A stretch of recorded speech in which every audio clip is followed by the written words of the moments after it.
So let's see. Martha Raddatz, who is going to moderate the vice presidential debate on Thursday night between Paul Ryan and Joe Biden, hosted Barack Obama at her wedding. She used to be married to the FCC commissioner, Julius Genachowski. Raddatz, Genachowski, and Obama all went to Harvard. Who didn't in this regime? And ABC's doing everything they can. It doesn't matter.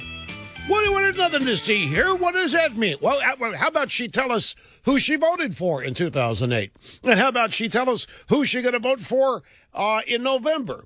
So it's at least nice to know this. And ABC, they knew it, and they were trying to do everything they could to keep it from being discovered.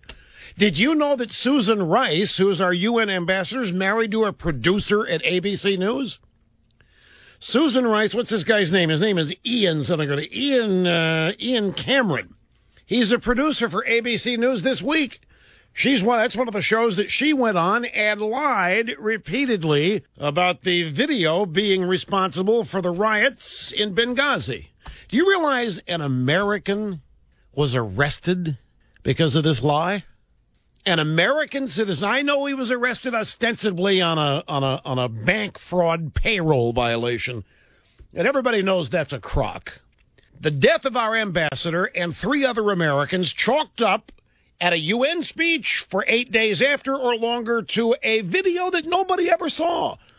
And now the State Department has essentially said, we didn't link Libya attack to video. That we didn't do that. That wasn't us. State Department said yesterday it never concluded that the consulate attack in Libya stemmed from protests over an American-made video. So some top officials at the State Department, folks, are unwilling to fall on their swords and take the blame for the lies about the Benghazi attack. The administration press, the AP, reporting the State Department officials have briefed reporters about what really happened at the U.S. consulate there, and they say they never linked the attack to anti-Muslim video. By the way, the State Department had a conference call yesterday. They neglected to invite Fox News. Imagine that. It was an oversight. It's an oversight. Jay Carney, the White House spokeskid, has not faced the press in over a week and a half. There hasn't been a White House press briefing. I'll tell you, I'm getting the sense the wheels are falling off. There's something else that's happening. Jack Welch came out among many, and said that the unemployment number last week had something wrong with it. It had to be irregular. It wasn't right. And, of course, everybody jumped on his case. The regime, even some conservative commentators said, Jack, don't go there. There's no conspiracy here. And Jack Welch has doubled down. He's got a piece in the Wall Street Journal, said, I'm damn right about this. I'm not backing down. There's something highly unusual about this. It was noted in a piece of the American Spectator today that you don't need Jack Welch. You got me. I predicted a year ago that this unemployment number would be reported at this time under 8%. How did I know? Because it's not an economics issue. It's all political. One of the easiest predictions I've ever made, that the unemployment, all I had to learn was that no incumbent ever been reelected with the unemployment rate over 8%. Well, guess what's going to happen? In the month leading up to the election, the unemployment rate's going to be under 8%. With this bunch in the White House, you'd be a fool not to predict that. A lot of people also in the media, some left-wing bloggers are starting to scratch their heads about the inability of Obama and other members of the campaign and the regime to stop talking about how badly he did in the debate. Okay, you had a bad night. Forget it. Move on. Why keep talking about it? Why keep reminding people how badly Obama did? Ann Althouse in Michigan has an interesting theory about this, and I'll paraphrase her. Essentially, the reason the campaign will not let go of how poorly Obama did is that they want everybody to think that's what happened. It wasn't that Romney was good. It wasn't that Romney was anything special. The reason that debate happened the way it did because Obama had an off night. Obama was the shock and surprise. Obama was off his game. Obama was pathetic. Obama was pitiful. And you keep repeating it over and over and over again because you don't want people to realize how great Romney was. That's her theory, and I like it. It's unique. It's great thinking. And there's another analysis out there that says that the regime has been totally preoccupied with making sure every week that they are the front runners, that they are in the lead. You do this for momentum, you do it for attitude, you do it for fundraising, and that the debate's thrown that all out of whack. The momentum is not with the regime and Obama. They're not perceived to be leading now. All the polling data, clearly the polling data trending toward Romney now, and particularly in independents. And there's a polling group. Let me find this. Suffolk Polling has pulled out of North Carolina, Virginia, and Florida. Romney has won those states, in their view. They're not even going to waste any more time or money polling. I've never heard of them. I don't think. But they're there, and they have been actively polling, and they've decided to pull out. And they say that Romney is going to win North Carolina, is going to win Virginia, going to win Florida, and we don't need to poll anymore. We know this. If that's true, there really, really is something going on out there. And folks, if you have been listening regularly to me, you know that I think there has been something big time going on out there for a long time. Talked a little bit yesterday about, I don't believe these wild gyrations and fluctuations in the polls.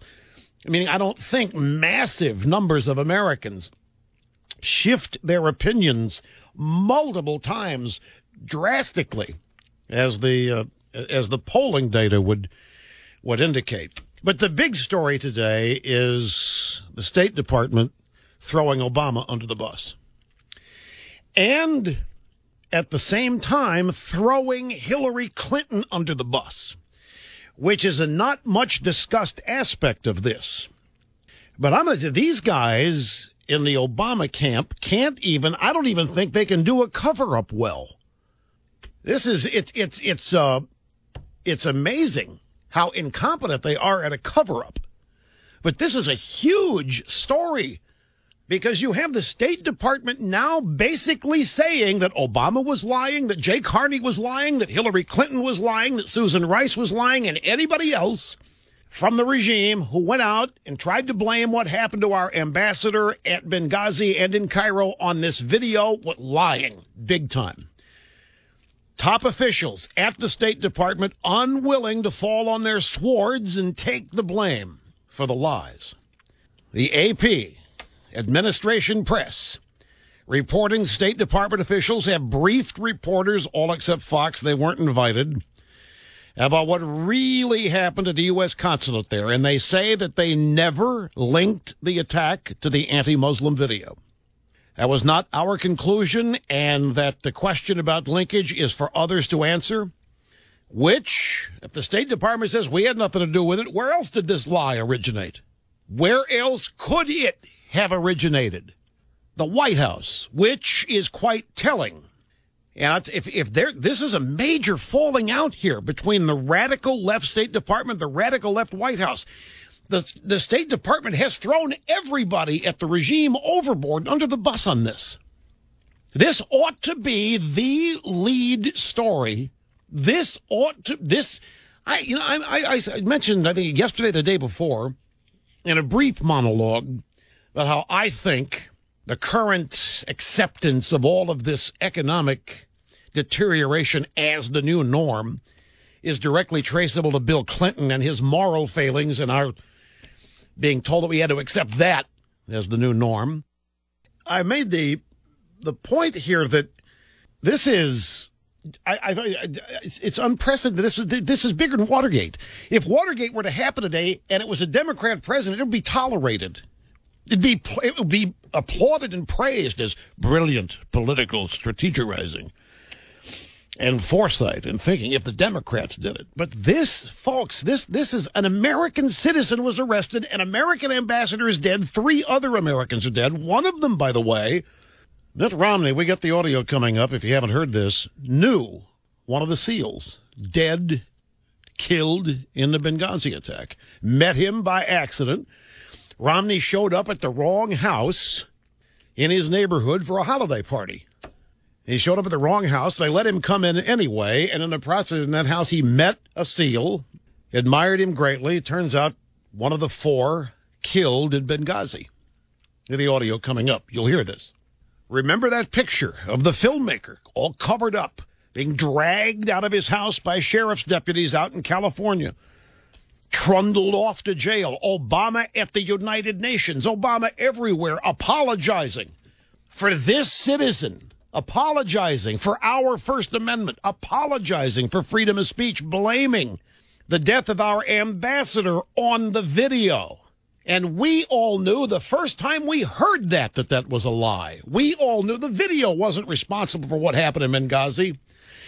The regime said that there was a protest at the consulate, and the protest got out of hand, and we didn't have the right proper security to handle it. That's too bad. And it just escalated, and it was all brought on by the video. No, there was no protest. That's the next thing the State Department says. There wasn't a protest. There wasn't anything that started innocently and got out of hand. It was a terror attack from the get-go. And the president and Susan Rice and Hillary Clinton and Jay Carney and whoever else they threw out lied for 8 to 10 days, maybe 2 weeks. And I've put together audio montages of all of this for you to hear. We'll get started with that when we come back.